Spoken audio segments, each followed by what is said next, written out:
Moi bons días a todos, saúdos hoxe dende Vilagarcía de Arousa, dende esta adega que hoxe vai ser protagonista, a adega Eladio Piñeiro, vai ser unha das protagonistas do segundo foro en primeira persoa do rural que impulsa ENCE e que hoxe nos imos ofrecerlles da man de todas as canles, de La Voz de Galicia, lavozdeGalicia.es, tamén as nosas redes sociais e canle de YouTube. Xa coñecen o obxectivo, porque esta é a segunda edición deste proxecto, dinamizar o rural, coñecer experiencias, inspirarnos tamén nesas experiencias e proxectos que desenvolven nos entornos rurais de Galicia emprendedores, empresarios, expertos e profesionais de diferente índole. Hoxe imos falar de sector agroalimentario e do viño, dende aquí, dende Arousa, e como lles dicía, dende a adega Eladio Piñeiro. Eladio, adegueiro, viticultor, grazas por recibirnos, grazas por acompañarnos, pero sobre todo por recibirnos hoxe aquí na túa casa. Moi bons días. Bos días, moitas gracias por vir aquí a celebrar este foro no que creemos que son iniciativas importantes que hai que poñer en práctica e é para min un orgullo que se faga na miña casa, xa que a natureza para nós é un aliado importante, xa que, entre outras cousas, practicamos biodinámica. Díxome que conte dúas cousiñas e despois ti amplías nas túas intervencións para que coñezan máis os que están a acompañarnos neste encontro digital e tamén o público que hoxe aquí nos acompaña, viticultor, enólogo, como dicía, dedicaches a túa carreira a elaboración de albariños auténticos que respectan as tradicións desta terra, da nosa terra. Despois de vender esa exitosa marca que coñecerán ademais todos Mar de Frades, pois fundabas esta adega máis persoal, enfocada nas prácticas de viticultura biodinámica, sen pesticidas, bueno, e cun proceso que seguro nos contas despois en detalle, máis Efectivamente, estaba claro que unha segunda etapa no mundo do viño que a vida me brindaba non podía ser de outra maneira que redimirme da etapa anterior por moito éxito comercial que tuvese e bueno, pois realmente facer esa transición á biodinámica e liberar as viñas dese maltrato humano que habían estado sometidas. Bueno, pois saberemos máis do pasado, pero sobre todo do presente e do futuro deste proxecto, desta casa que hoxe aquí nos acolle. Carlos Malvido, que tal? Bo día. Moi bons días, socio fundador da Meixoeira, participas neste proxecto galego de produción artesanal de queixos e lácteos de cabra murciano granadina, unha cooperativa situada en Moaña, tamén nesta provincia de Pontevedra, gañaba numerosos premios internacionais, tedes, bueno, avalado, non? Este prestixio que xa tedes, avalado o traballo que estades facendo e con prestixio, como digo, tamén no sector. De contado vas nos falar desa evolución, non? Que, pues... Sí, bueno, dedicámonos un pouco a iso, a gandeiría e a elaboración de lácteos. Neste caso quisemos cambiar un pouquiño a vaca, que é o que referencia Galicia, facelo ao lado da costa coa cabra, e realmente non vimos deste mundo, co cual foi todo un pouco aprender ensayo-error, e bueno, sí, algún recoñecemento anterior e reciente que nos avala un pouco que estamos facendo as cousas non tan mal como creíamos nun principio. Bueno, representades os sectores, non? Os piares do rural, do sector primario, con tanta presenza, con impacto en emprego, en PIB, aquí en Galicia. Como imos percorrer as diferentes fases dos vosos proxectos, contádenos que traballo hai até chegar aquí, que camiño levades percorrido, Eladio? Bueno, como comentaba,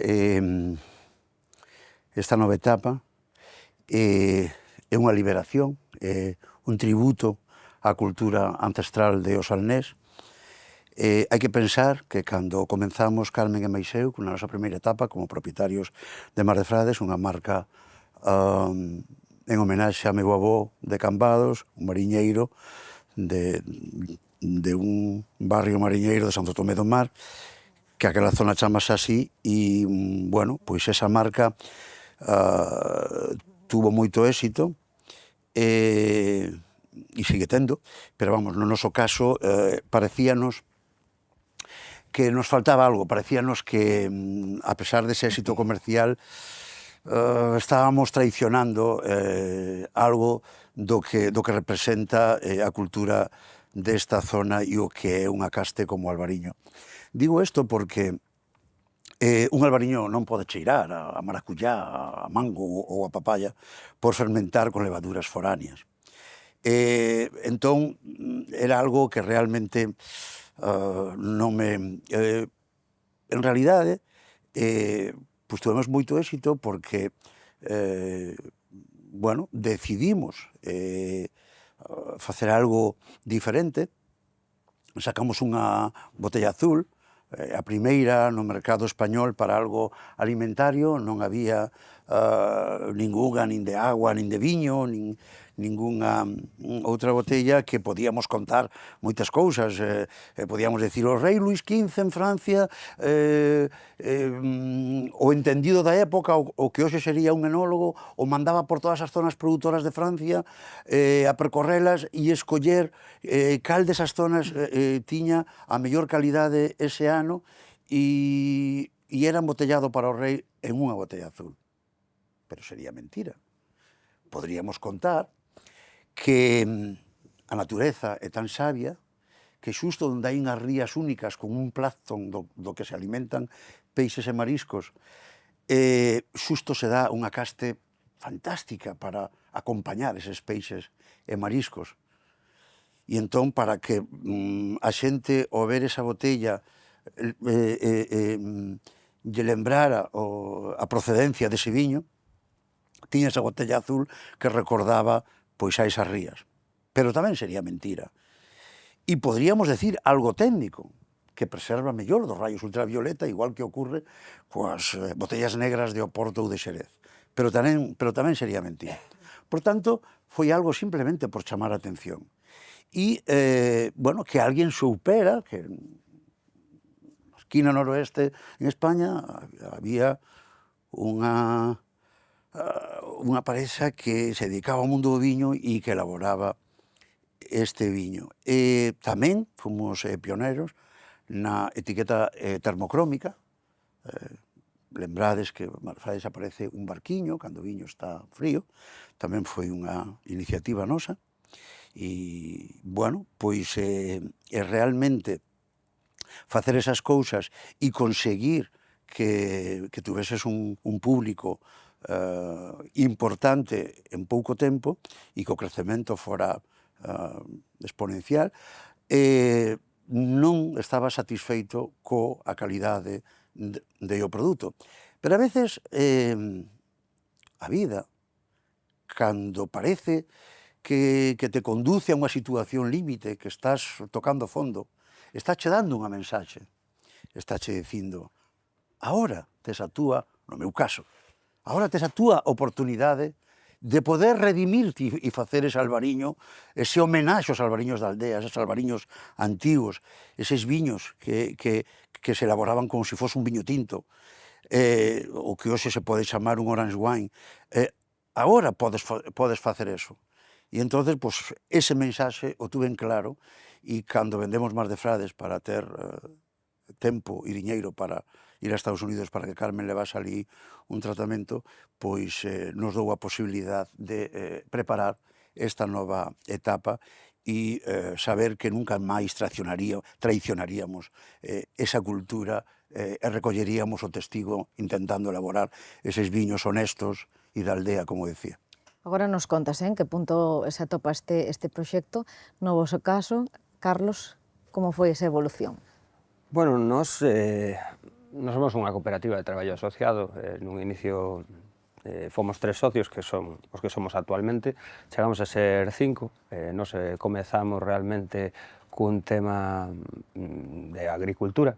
O tema gandeiro chegou un pouco por casualidade, non? O tema de limpiar as fincas e demais, que un veciño nos regalaba unhas cabras, eu viña de facer algún curso de andar por casa, de facer queso, e digamos que ese queso queso fresco que facías na casa, cos trapos e demais, por primeira vez, pois toda a miña familia e demais, compañeiros, son da rama do mar, Moaña é un concello mariñeiro, igual que todo Morrazo, eminentemente mariñeiro, e, bueno, eses queixos que empezamos a repartir entre veciños e demais gustaron, e dixemos, coño, pois vamos a facer algo diferente, con cabra, que era o que tiñamos nese momento, e pouco a pouco eu fui entrando nun mundo, eu descubrindo un mundo que para nada era o noso, e onde pouco a pouco nos fomos namorando dunha cultura que tamén é nosa, no? Da galega, o lácteo, somos a primeira potencia en España, no?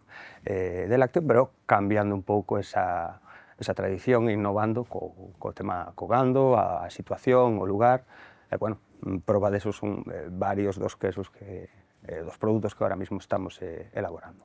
Que despois, ademais, van probar, os que hoxe aquí nos acompañan, tamén os viños de Eladio nunha cata que chegará despois de escoitarvos a vos. De todo ese proceso, de todos os pasos, a evolución que atravesou cada un dos proxectos, a Meixoeira, a adega, ao momento actual, como definiríades? Bueno, o noso momento actual podíamos facer un símil con unha longa ruta de sendeirismo donde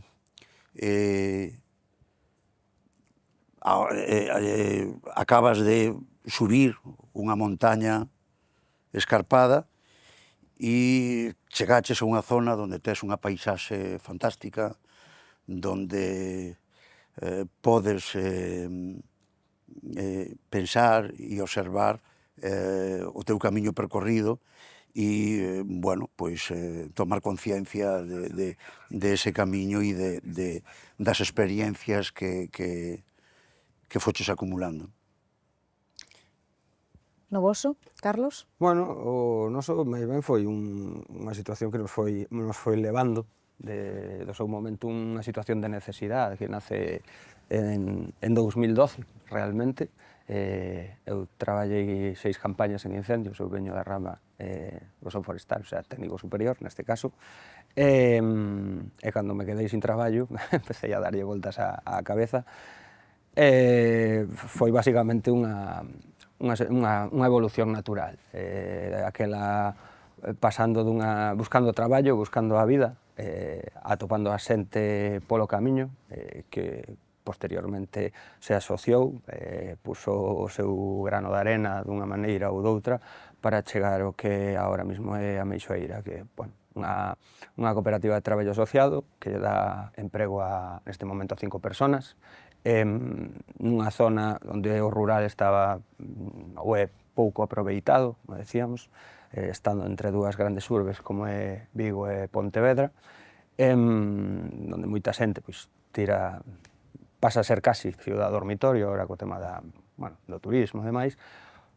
pois o rural como que queda un pouco apartado, idealizado, e chegamos aquí pouco de rebote mirando que toda esa xente das grandes urbes, ese soño idílico que ten o rural, pois intentando sacarlle proveito, intentando buscar en el o noso traballo e referenciar en produtos, neste caso artesanía, feitos a man, pois o que todo o mundo lle gusta, que é comer.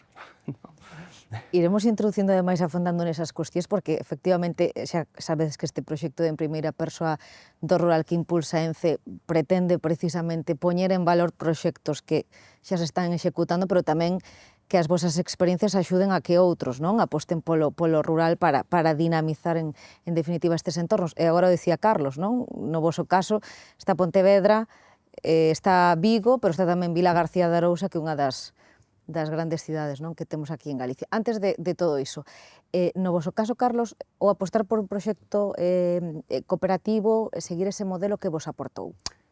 Bueno, máis desgracias que virtudes, porque é un tema complicado, porque ao final tamén é unha cousa de ideas, para min de xustiza social, pois ter máis cartos non implica ter máis razón, moitas veces cando atopas as persoas adecuadas, ao final darlle a posibilidad estar todos en sintonía buscando un fin común, que generar o pan, facer as cousas ben e demais, pois para nós foi un reconocimiento e un plus no tipo de traballo que os facemos, vai no produto. E no caso da adega, houbo tamén colaboracións, axuda, a natureza, non, do proxecto é realmente diferente. Bueno, nós máis que colaboracións con colegas ou viticultores, o que sí intentamos é ter colaboracións con entidades privadas e públicas. Agora mesmo estamos acompañando a Universidade de Vigo en un proxecto moi bonito, no cual un mal chamado herbicida, porque en este caso é 100% natural, feita de biomasa de eucalipto con xesta e mentraste. E nós, pola nosa práctica biodinámica, deixamos un manto vegetal importante, pero claro, o noso clima e pues, temos que combatir moitas veces ese suelo que, aínda que pretendemos, lóxicamente, que respetar os biorritmos da planta e de o chan, pois moitas veces, aparte de que, aínda que a nosa intención sexa sempre manter un importante manto vegetal, a veces temos que combatilo, e, lóxicamente, o último que faríamos sería combatilo con algo que unha empresa americana inundou o mundo con o glifosato, e iso é unha auténtica ruína. Donde toca iso non hai vida, non volve a crecer nada, non volve a haber vida para os animais nin para a flora, non? E é unha práctica moi extendida, porque é moi fácil, é moi cómodo, pero estamos envenenando o chan. E entonces este tipo de colaboración sí que nos axuda, porque nos, por exemplo, tratamos de que a natureza sexa un aliado, o aliado, en este caso, pois pode ser ese equilibrio e xenerar un ecosistema para que a flora e a fauna ti un bosque non intervense en el, poderán pasar séculos e ali estará impertérrito, non estará ao mellor moi apto para o ser humano, pero sin que ninguén interveña se manterá a través deses séculos por o equilibrio que a propia flora e fauna fai, non? Bueno, pois nos tratamos de imitar a ese bosque nas nosas viñas e deixamos que, bueno, non só respetamos os biorritmos da planta e do chan, sino que mantendo ese ecosistema a propia natureza nos axuda a combatir plagas. Por exemplo, hai unha plaga que é recurrente todos os anos, que é a polilla de o racimo, que nós temos moitas arañas na viña, elas mismas nos axudan e combaten esta plaga, por poñer un exemplo. Entón, pois, bueno, este tipo de colaboracións nos pode aportar que podamos seguir mantendo ese equilibrio, porque nos negamos rotundamente a utilizar ningún produto de síntesis química. Bueno, sen deixar agora xa os vosos proxectos, non, de lado, pero vos pedir axuda un pouco para facer unha diagnose do rural, a situación que ten o rural aquí en Galicia, a ver que propoñedes vos tamén para afrontar os desafíos. Por exemplo, tema poboacional. Sabedes que, bueno, pois un dos grandes retos que plantexaríades agora, atraer a nova poboación, manter os que xa están aquí no rural. De que modo credes que pode ser unha boa maneira de conseguilo? Que reflexión faríades sobre o tema poboacional nos entornos rurais? Carlos. Bueno, eu, primeiramente, pola miña parte, creo que nós non somos as persoas adecuadas para contestar a esa pregunta, máis que nada porque as zonas onde nos vivimos están moi próximas a centros urbanos, entonces, bueno, o noso rural estaría un pouco transformado con respecto á realidade do resto de Galicia, da Que maior parte comentábamos de además no Galicia. noso primeiro foro, como participante tamén desta zona, dicía, claro, non é Claro. mesmo unha zona do rural da montaña de Lugo, non? Claro, que nos cando planteamos incluso ao establecemento da explotación, a nosa primeira pregunta foi, e a máis importante que nos marcou foi, vámonos ao interior, donde todo vai a ser máis barato, o sea, ter terra disponible para facer o que queiramos, pero vamos a ter o cliente máis alejado, vamos a ter que ir detrás del, ou quedámonos onde estamos, damoslle a oportunidade a este pequeno rural que queda aquí, aínda que paguemos ouro polo metro, e decidimos apostar polo E por que noso. decidichides iso? Bueno, un pouco por iso, por ter o cliente cerca, que ao final é un tema económico o que lle dá as voltas, non? As galiñas que entran polas que salen, según o que plantees, pero por outro, porque somos da zona que somos, creemos noutro modelo, e ao final creemos que se non lle damos a oportunidade, se non creamos outras opcións o territorio que intentamos manter, desfaise por si mesmo. Me explico, se nadie lle dá esa oportunidade ao rural, se non aparecen opcións que outros, que falábamos antes de colaborar e demais, poidan vir por detrás e aproveitar. Neste caso, temos unha explotación de gando, hai xente que podría ter explotacións de aproveitamentos de castañas, de sotobosque, que a miña explotación podría manter, axudar, o sea, hai unha serie de nexos que se poden dar, pero se alguén non empeza, o sea, se non hai un grande área que empece esa montaña, nunca vai a... bueno, polo menos decidimos apostar polo noso, porque somos de aí, e queremos que non, cada un sempre quere o seu pueblo, non? E quere o mellor para él, ou intentar que prospere. Crimos, realmente, que ubicarnos aí aportaba esa posibilidade. Foi unha boa decisión, non? Bueno, por agora non sabemos, estamos nós sobrevivindo como podemos, a ver que ven detrás. A tu xuizo, Eladio? Bueno, no noso caso é obvio, a nosa vida desde sempre foi o mundo o viño, e non pode ser de outra maneira que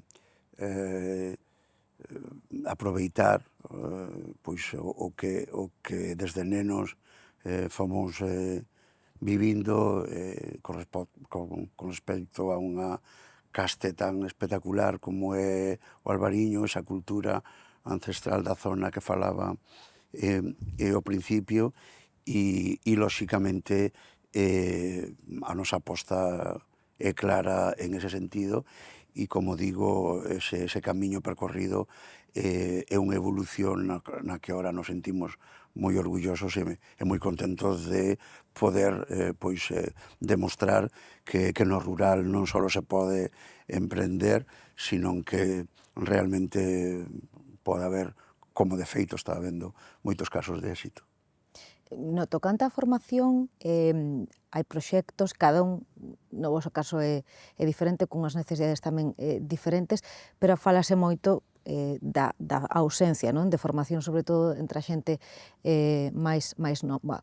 Como impulsaríades precisamente esa parte ante as necesidades que moitos poden ter, non, a hora de impulsar proxectos nos entornos rurais, xa de falta de persoal de por sí, pero aínda máis, non, formada, pois, no teu caso, pois nas competencias que precisaría un traballador para vos, no teu caso tamén, Eladio, persoal que tamén precisa unha adega, como se pode mellorar eso? Bueno, no noso caso, a parte da propia produción que nos temos, nos tamén, digamos que temos un pequeno almacén desde onde vendemos, que así empezamos, un tema agrícola, non?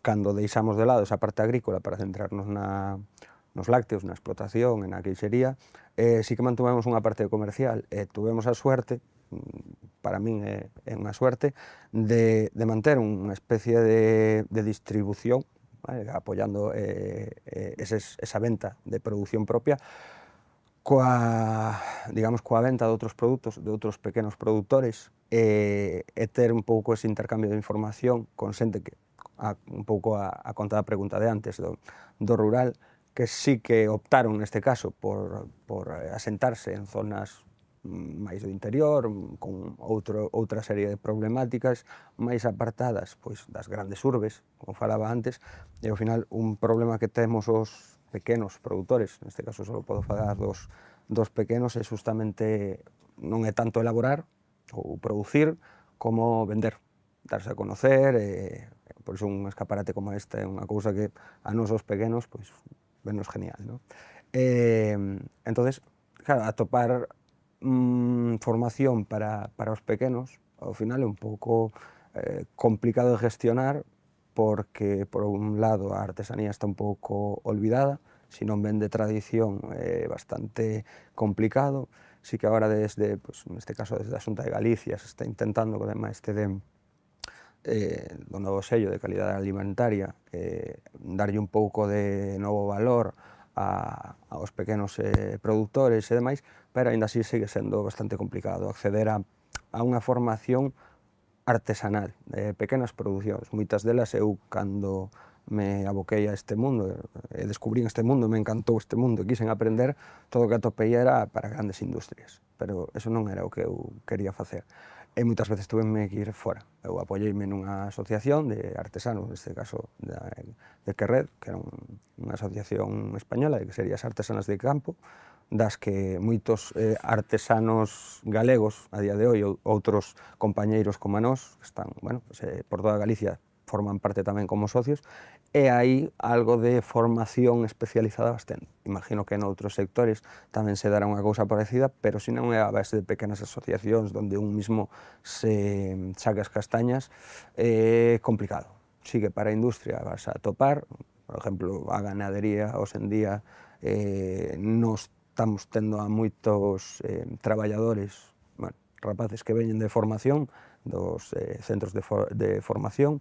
Unha das persoas que nos recentemente contratamos justamente viviu de formación en centro de traballo, de prácticas, a facelas con nós, e, bueno, finalmente optamos por apoiala e quedouse a traballar con nós, e leva un ano e pico. Entonces, bueno, creo que as pequenas empresas tamén generamos traballo e pero a formación neste ámbito eu creo que é algo que está escaso, é complicado. En esta comarca, de referencia de viño, Eladio, a nivel mundial, estánse a dar os pasos para que haxa traballadores formados, para que os mozos se formen neste ámbito? Todo se pode mellorar, obviamente, pero en ese sentido, no tema da formación, eu non me queixo. Quen queira elaborar, como nós, un viño de paisaxe que reflita a zona e todo este hábitat, esta zona rural onde temos estas viñas para elaborar os nosos viños, en xeral, hai bastante formación e, de feito, gracias ás escolas de viticultura, enoloxía, cociña, sumillería, gracias a eles poden poñernos cara e ollos no mercado, non? Sin eles non seríamos ninguén. Hai xente, sumilleres, que creen no teu traballo, que realmente defenden a ultranza ese traballo e o transmiten nunha sala de un restaurante, tendo conciencia de que pode ser armonía perfecta co prato que vai a degustar. Hai moitos rapaces que emprenden por a súa conta despois de facer esta formación e hai realmente bueno, pois bastante base para poder evolucionar. O gran inconveniente é que logo non todos podemos formarnos para montar un negocio. Necesitamos xente formada que faga equipo, que nos acompañe e que podamos, bueno, pois conquerir metas maiores. Estamos por aquí, Festa de San Martiño, non, Eladio, que se escoita de fondo. Hoxe é o día de San Martiño, o patrón de Vilaxoán, e, por tanto, bueno, pois hai celebración. Temos aí de fondo esa pirotecnia. Bueno, pois comentaba que, bueno, que ao final o problema é que non haya suficiente xente formada para que te acompañe nos traballos de o campo e de adega. pero en canto a posibilidades de formación, sí que penso que hai, e o que hai que facer é que bueno, haya esa atracción e que a xente vexa isto como unhas posibilidades de futuro e se decida a formarse. Futuro de formación e futuro dun rural que vai ligado tamén, Carlos Eladio, a dotacións, a infraestructuras, a servizos para as que, bueno, pues aposten por asentar os seus proxectos ou para vivir nun rural, non se atopen con carencias, ou polo menos que as carencias sexan as menores posibles.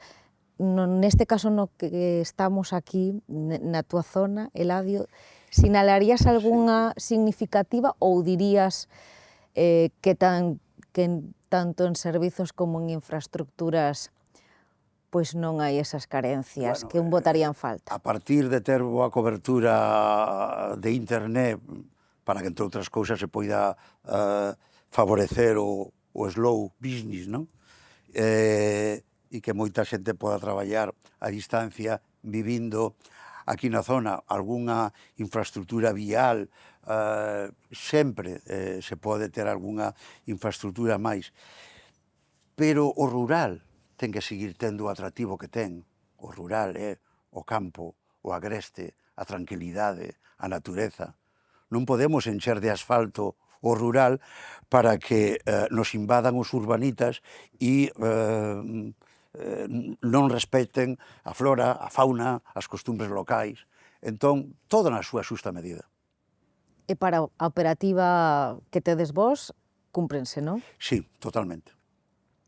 No teu pequeno rural, como dicías ti, Carlos? Claro, no noso caso, o único, falando de infraestructuras, pois non é unha cousa que teñamos problema, porque volvemos ao mismo, nós estamos dentro dunha zona, bueno, rural dentro do urbano, vamos a decir, periférico. Entonces, sí que temos acceso a, non temos unha gran falta, sempre hai cousas que mellorar, como decíamos, pero, pues, bueno, supoño que non é o rural do que falamos. Ao final, cada zona dependerá un pouco das necesidades das persoas que ali residan, eles serían un pouco os que terían que poñerse. Eu si teño que falar das miñas problemáticas, van máis en contra justamente coa parte onde, pese as infraestructuras, se abandona o rural. E ti que falabas ademais da filosofía, non? Dos piares que sustentan o teu proxecto.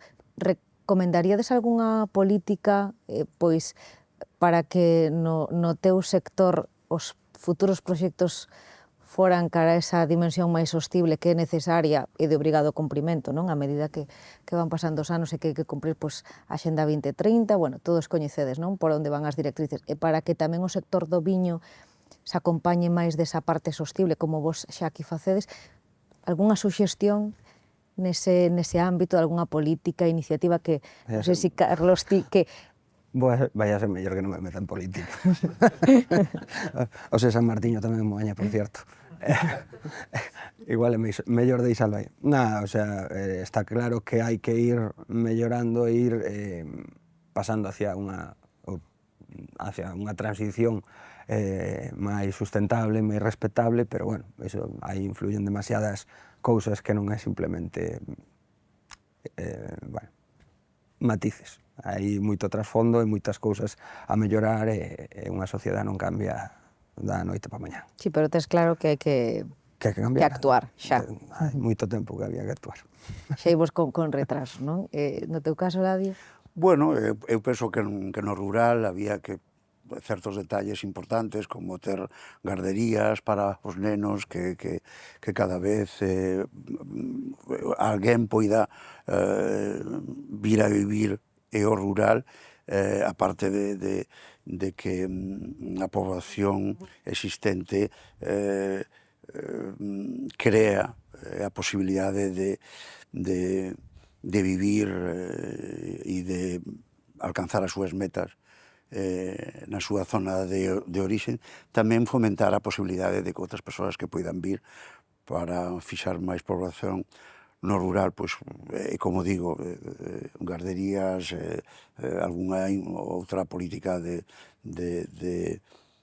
infraestructuras, pero pouco máis. Credes, ademais agora falas, non, dese servizo público como pode ser unha un servizo dunha escola e unha educación infantil xa desde eses ciclos iniciais, os máis pequenos moitas ocasións non sucede, pois que teñen esa desconexión coa procedencia dos produtos, que despois atopan na mesa, os produtos que comen, bueno, esas situacións diarias, tanto sexan nenos como adultos. Credes que siga habendo moita desconexión en Galicia en xeral, ou nas vosas zonas en particular, coas entornos rurais, ou que eso xa está máis que superado? Bueno, eu, pola miña experiencia, cada día está máis desligado. Xa tuve nenos pensando que a leite vende o supermercado. Eso que se di, que parece unha leyenda urbana que só pasa en Madrid, aquí tamén pasa. Entón, aquí tamén empeza a pasar, o cual asusta un pouco. Supoño que non en todas partes, pero comeza a pasar. Entonces, bueno, hai que ter cuidado. Xa non pensamos en avanzar, senón que xa, polo que dices, estamos en retroceso, non? Sí, pasa. Aquí en Galicia. Nos facemos visitas a colegios e recibimos, grupos e demais, e o último, que eran de nenos de 6 anos, 7 anos, non recordo moi ben, pero por aí, xa había algúns dicindo, mira, mama, a leite sale dun animal, non sale do bric do colegio, pero planteándonos seriamente. Entón, bueno. Preocupante. Sí, pensábamos que eso solo pasaba en Madrid, ¿no? Sí. Hai que miraros un poquinho máis. Bueno, tamén hai que... Hai que sacalos, ¿no? Sí, Seguro que... Claro, hai que tratar de que non sei, por exemplo... Ti crees que hai esa desconexión rural, zonas urbanas aquí en Galicia en xeral? O hai, pero porque, lóxicamente, tamén podemos fomentar o chamado o turismo naranxa, non? Está mudando moito o que é o turismo de bens e servicios por o turismo de experiencias.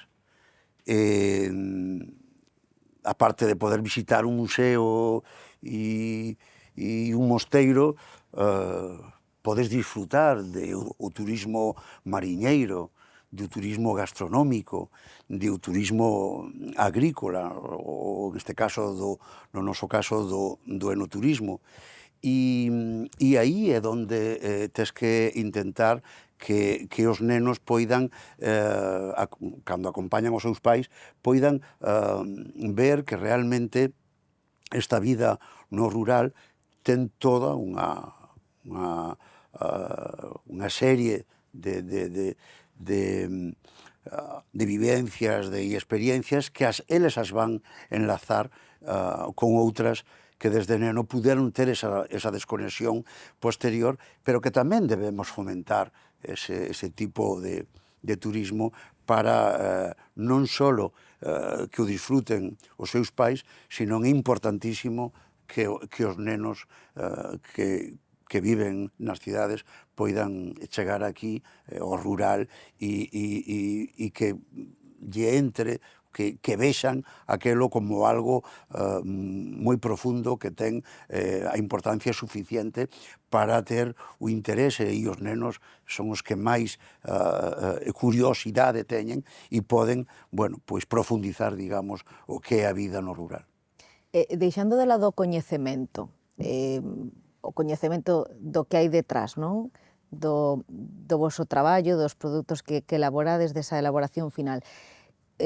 Coñecemento, valor, por exemplo, os que están aquí presentes, a xente que vos atopades, os que compartides o día a día, credes que valoran todo o que hai, por exemplo, detrás dunha botella que sae desta adega, de algún dos queixos, Carlos, que imos probar?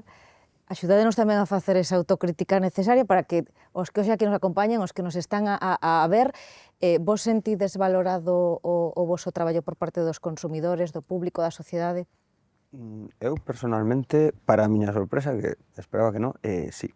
A grosso modo, na súa maioría, sí. Eu, dentro Eu recordo que cando nos empezamos a facer isto que facemos, que é unha cousa, quizá tamén pode ser por iso, no? que o ser un pobo de costeiro que vive máis pegado ao mar, que é un pouco de espaldas ao monte, e traer ali unha cousa como unha explotación gandeira para producir leite, transformala, os lácteos feitos no propio pueblo, na propia comarca. Si que hai moita xente que según se foi enterando, bueno, asombrábanse para ben, e recoñecían a dificultad que, bueno, pois, lógicamente non eran menos todavía.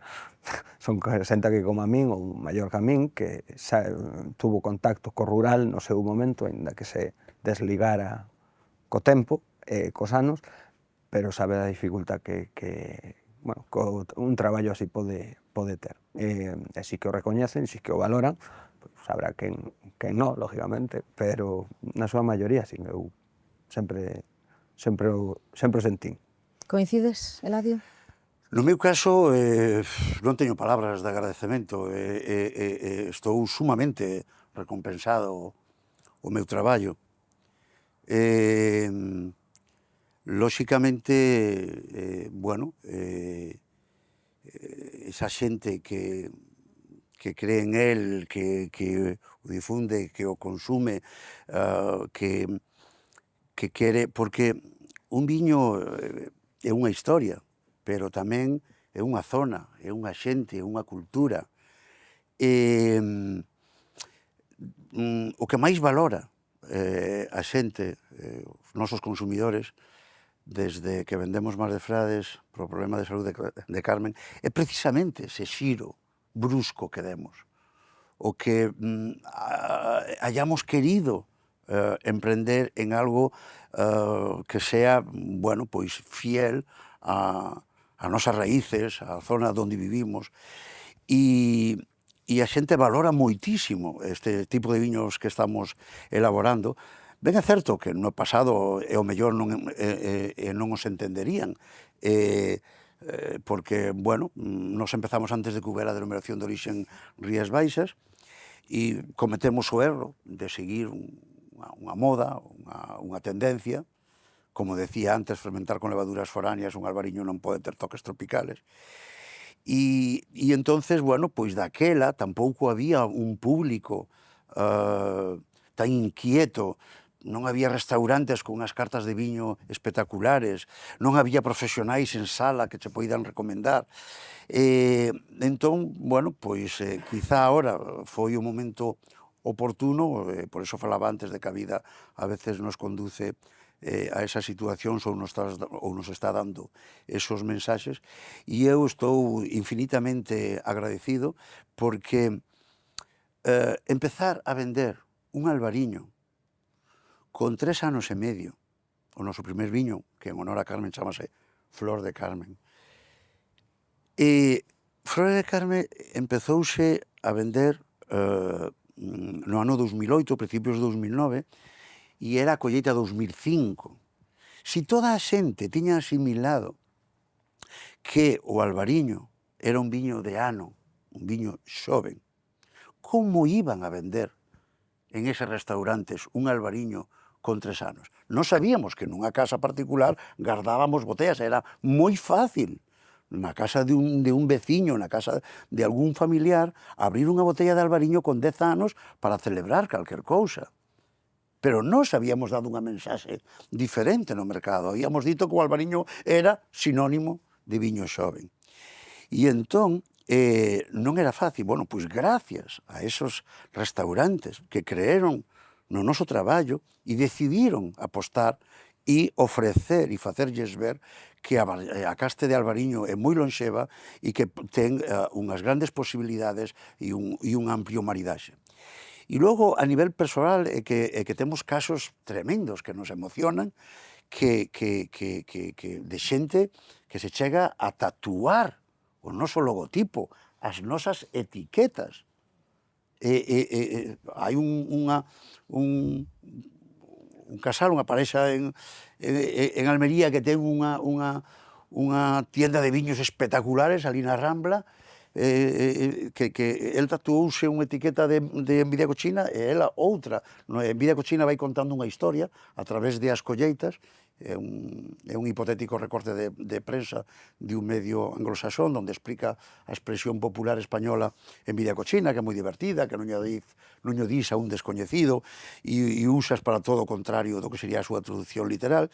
E entonces nós temos un cómic que vamos a publicar e é dun modo divertido contando, incluso hasta grotesco, a historia de Carmen e Miña, e entón ese recorte de prensa é como se hubiera coincidido coa tira cómica que ten todo medio escrito, e a nombre de marca, a tira cómica chamase Envidia Cochina, e vamos poñendo unha viñeta con cada ano de colleita contando esa historia. Pois hubo xente que se tatuou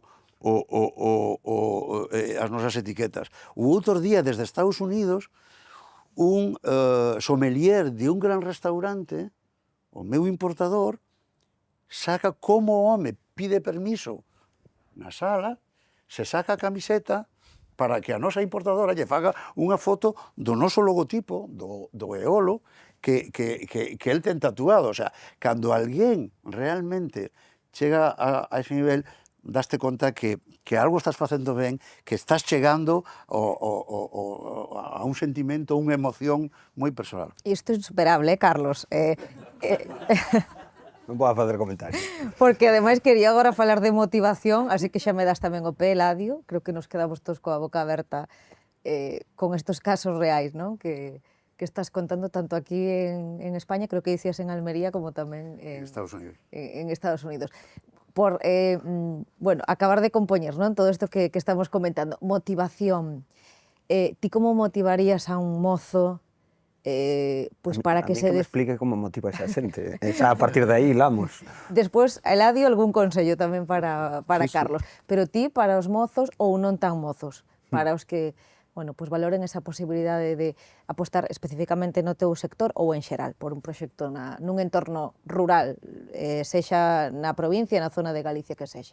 Bueno, ao final, si un fai algo que lle gusta, donde, despois de estudialo, de pensalo moi ben, que iso tamén é importante, que lle gusta non só a él, sino a xente ao redor, crees na idea, pois adiante. Desde logo, posibilidades sempre hai.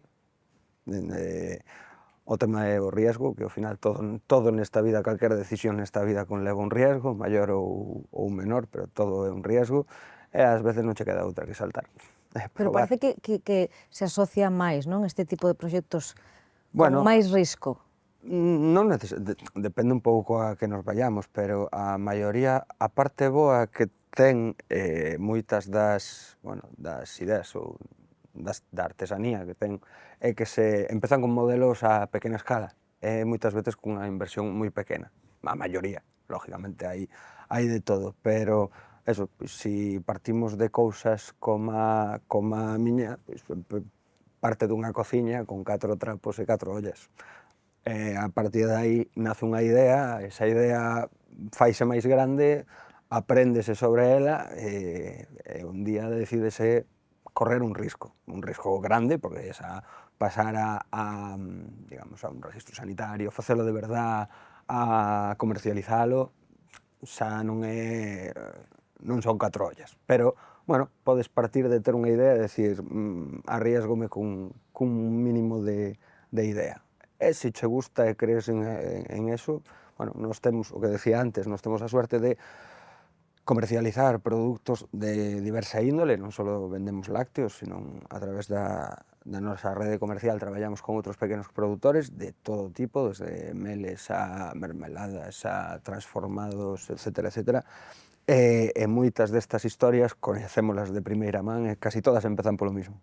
Casi todas empezan por eu tiña unha idea, probei esa idea, a xente que tiña ao redor gustoulle esa idea e decidín apostar por ela.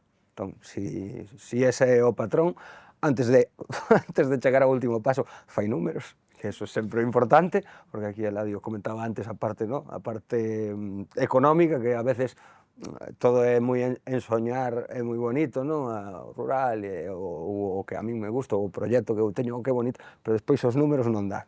E se os números non dan postos en feo, digamos, os gastos moi por arriba e os ingresos moi por abaixo, non te lo plantes. El riesgo non merece la pena. A onde chegan neste momento O que? os vosos produtos? E a onde vos gustaría, bueno, Bueno, que futuro tedes un pouco planificado, medrar aínda máis, medrar en mercados, non? O sea, a nosa idea está marcada creo que desde hai moitos anos, que é chegar a un punto de animales, litros, e a partir de aí manternos. Nos queremos facer o noso traballo, vivir del, e vivir tranquilamente.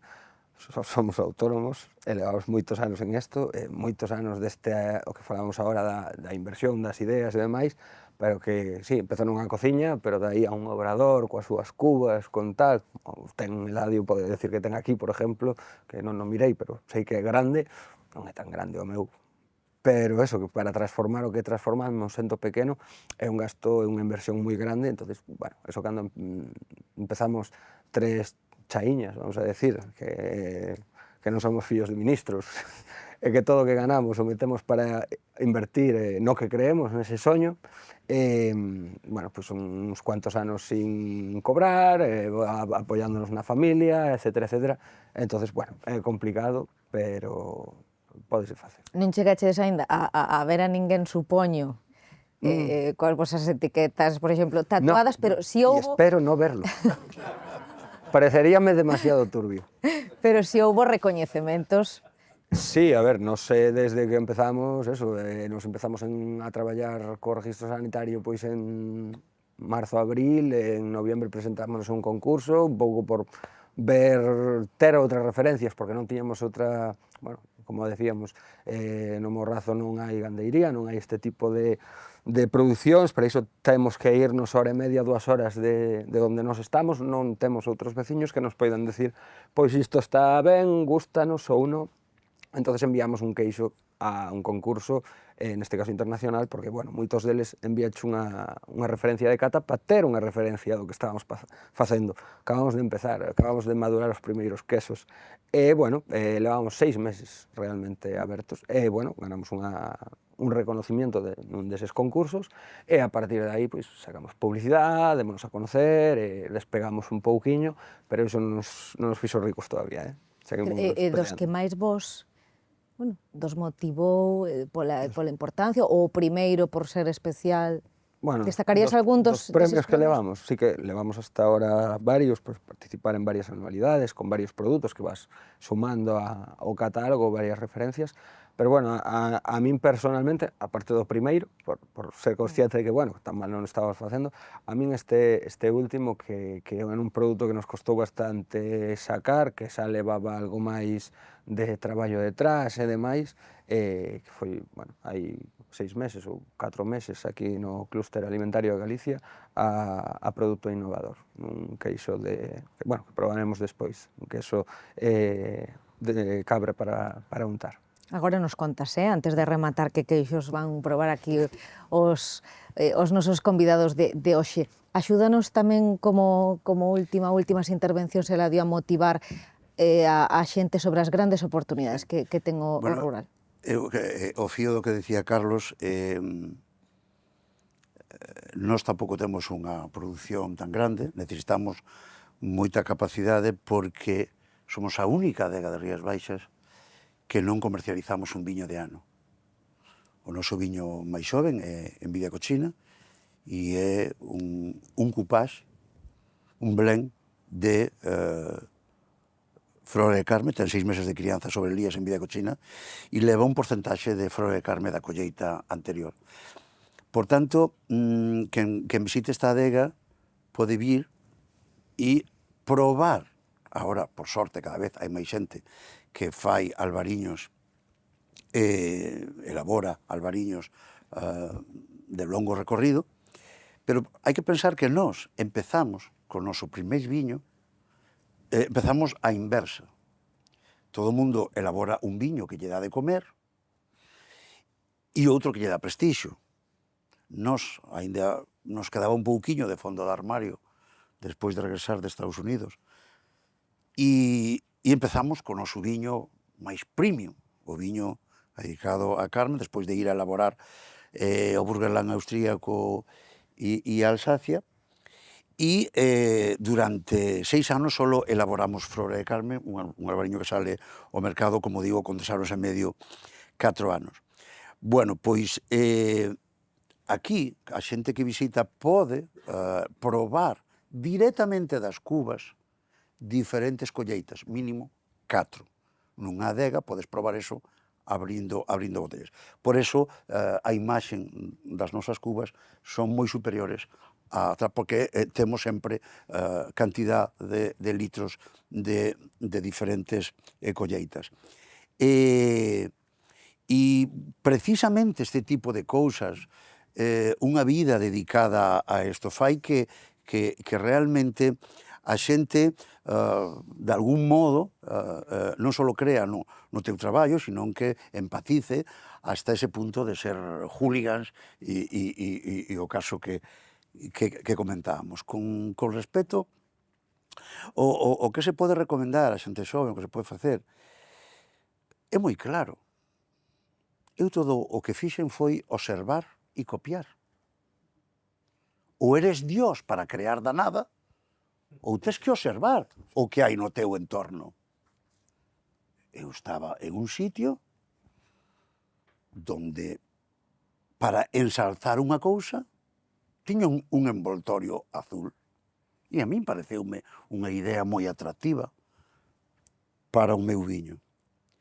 Eu estaba tomando unha cerveza en un pub en Estados Unidos e vin que a cerveza que estaba na estantería tiña un lobo cunha cara moi manso. Pero a mesma cerveza que se estaba consumindo tiña uns ollos vermellos e uns colmillos que tiña unha cara de fiero espectacular. E preguntei que diferencia había entre esas dúas cervezas. E dixéronme que era a mesma, que cando se enfriaba había unha tinta termocrómica que lle poñía eses ollos vermellos e eses colmillos. E dixen, que maravilloso, si no meu país bébese o viño frío non, xelado, e non poden percibir nin a que cheira nin a que sabe. Mira por onde podo poñer unha tinta termocrómica que indique a temperatura óptima de consumo. Por tanto, penso que se observas o que hai no teu entorno, crees en ti mesmo, arriscas, se non arriesgas, se non crees en ti, porque sempre hai esa capacidade. Mira, cando nos sacamos a botella azul, estábamos totalmente preparados para fracasar. Cando faz algo tan diferente, non ten un término medio. Ou triunfa plenamente ou levas un tortazo increíble. Pois hai que estar preparados para eso. Pero se crees en ti, seguramente poida funcionar. Como neste caso, por sorte, funcionou.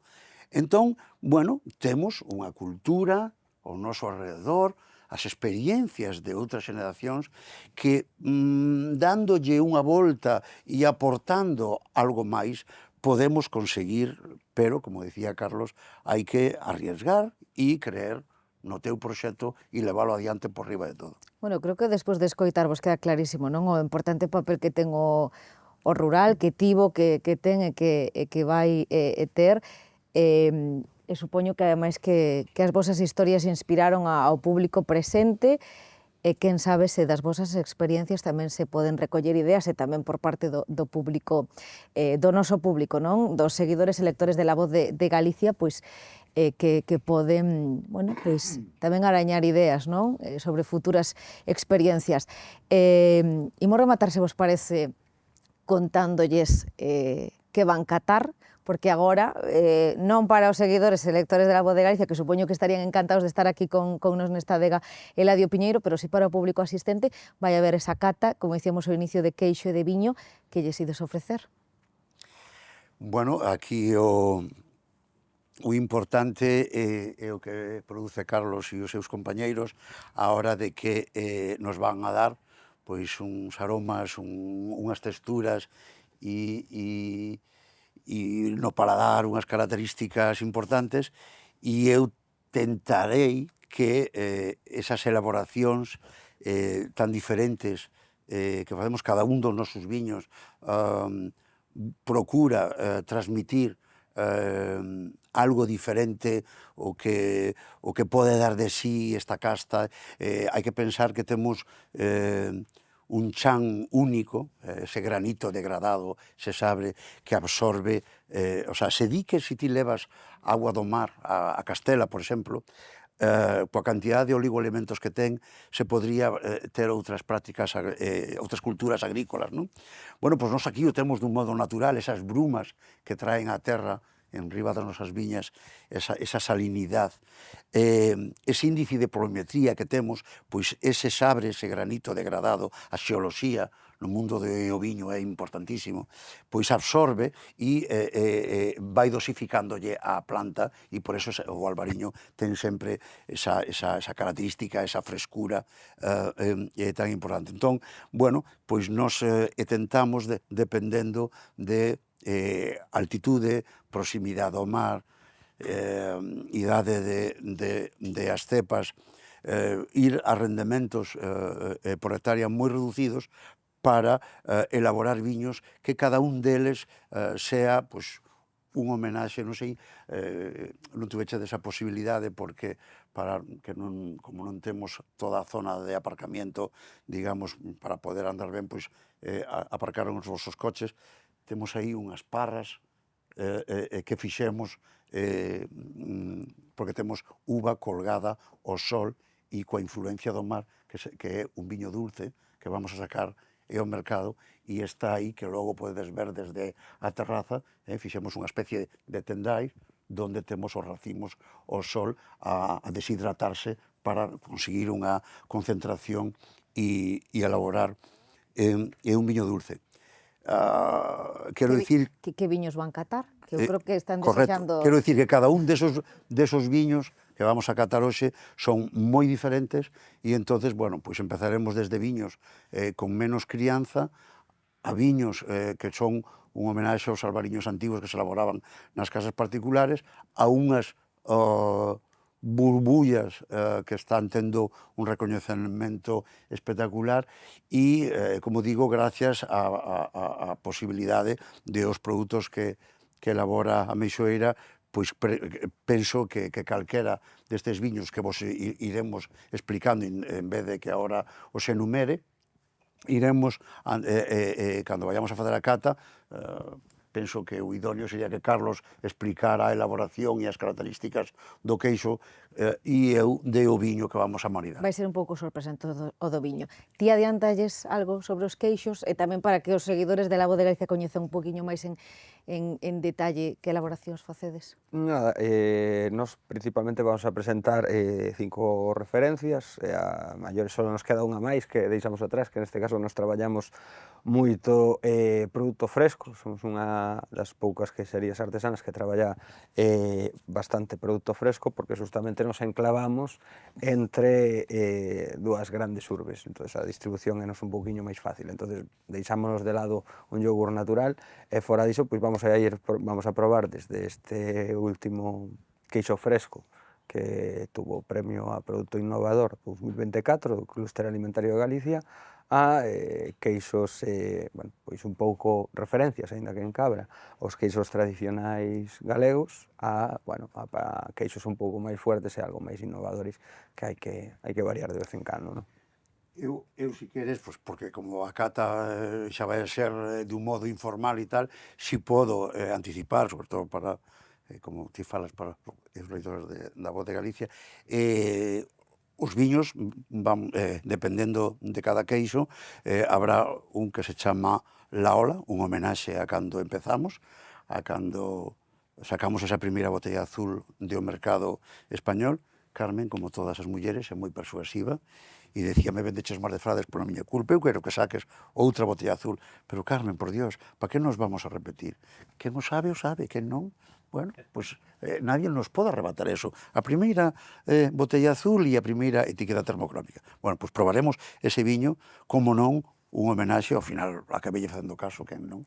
Estou moi orgulloso de facer un homenaxe a cando empezamos, e ese viño, que vai unha botella azul, chamase La Ola. Depois vamos a probar o que falamos antes de Envidia Cochina, ese o noso viño máis democrático que máis coñece a xente. Probaremos un tinto da Caste Caíño, e probaremos a Modiño, que é ese viño en homenaxe aos albariños antigos que se elaboraban nas casas particulares para autoconsumo, e probaremos esas burbullas de método ancestral, a colleita 2019, que ten unha burbulla moi fina, moi integrada, e que é moi vinoso e moi gastronómico. Calquera deles leva na etiqueta un tema termocrómico.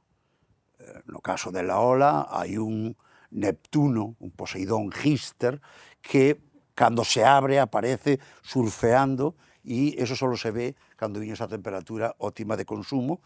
Por fora se ve surfeando, pois en outra posición dentro. En Vidia Cochina aparece unha frase que di envidia cochina, pois eso, unha frase que escribeu un xornalista e que me gustou, inda que a partir do próximo ano pondrá envidia cochina, experiencia vital, e ponse de color vermello. No caso de Amodiño aparece un peixe con as burbullas, e no caso de Milesín é a cara norte da nosa viña, donde se ven as constelacións, a Osa Menor coa estrella polar, a Osa Maior, Cefeo, Casiopea e Dragón, e que aparecen cando está a temperatura óptima de consumo. Esos son os viños que vamos a... E esta xente non se tatuou o cousa hipster, tempo. A ver o que sucede. Nos queremos agradecervos porque xeimos con esa cata, desexando estar seguro eles xa gozar non só dos vosos produtos, senón tamén das vosas explicacións. Para nós, historias as vosas inspiradoras. Grazas por protagonizar este segundo foro en primeira persoa do rural que impulsa ENCE. Grazas, Carlos Malvido, moita sorte para Meixoeira. Vos. Grazas, Eladio Piñeiro, tamén moitísima sorte, como non, e grazas tamén por recibirnos hoxe aquí na túa adega, na túa casa. Grazas tamén a todo o público por acompañarnos, a gozar agora da cata, e grazas tamén a todos os que nos acompañaron, que fixeron seguimento deste encontro digital. Querías apuntar algo máis? Sí, se me permites, gustaríame decir unha frase que enmarcara quizá este encontro, e que é que no rural non só se poden ofrecer produtos e servicios, sino que tamén podemos ofrecer emocións. Unha frase perfecta, verdad, Carlos? Bueno, comendo que máis emocións dá que transmite a comida. É a Bueno, bebida, pues, desde logo. Imos con iso. Graciñas, Eladio, gracias, Carlos, a todos os que nos acompañaches, e o dito, grazas tamén a todos os seguidores de La Voz de Galicia pola súa atención. Moi bons días.